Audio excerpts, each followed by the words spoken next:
Hi මගේ රත්තරන් යාළුවනේ. අපි බලමුද මඤ්ඤොක් වලින් රස කෑමක් හදන විදිය.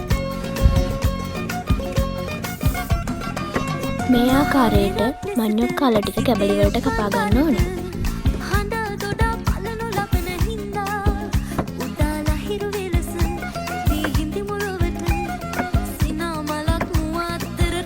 මේ ආකාරයට කපාගත් මඤ්ඤොක් කැබලි ටිකේ පොතු ටික අයින් කරගන්න ඕනේ.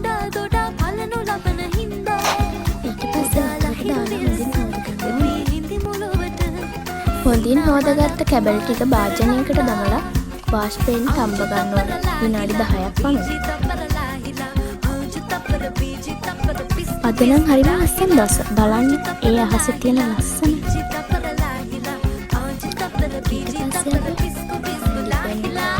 මඤ්ඤොක් ටික බහගෙන කැබලි වලට කපා ගන්න ඕනේ. ඊට පස්සේ මේ විදිහට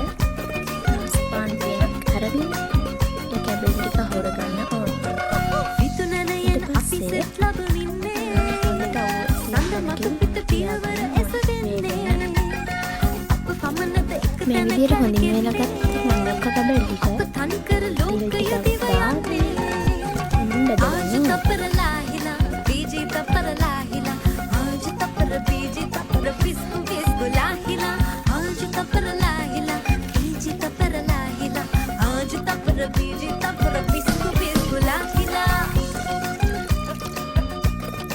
වතුර රත් වූ පසු එයට සීනි එකතු කරන්න.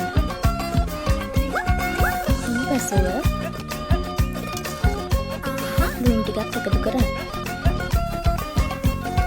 අපේ හතට සතුටක් මුසු වේනම් අපේ තුකට සුසුමක් මතු වේනම් බැදගත්ත මඤ්ඤොක් ටික අරගෙන සීනි එකේ හොඳින් කවලම් කරගන්න ඕනේ.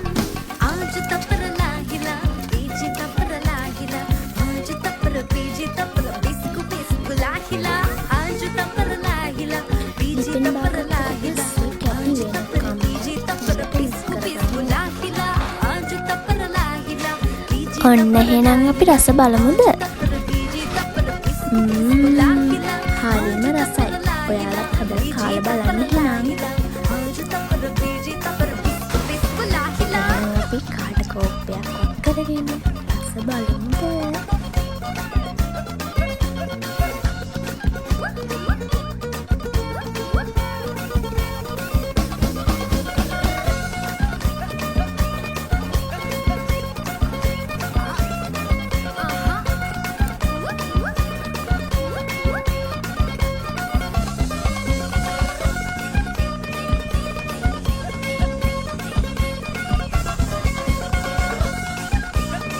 එහෙනම් යාළුවනේ මං ගිහින් එන්නම් තවත් රස කෑමකින්. නැවත හමු වෙමු. බයි.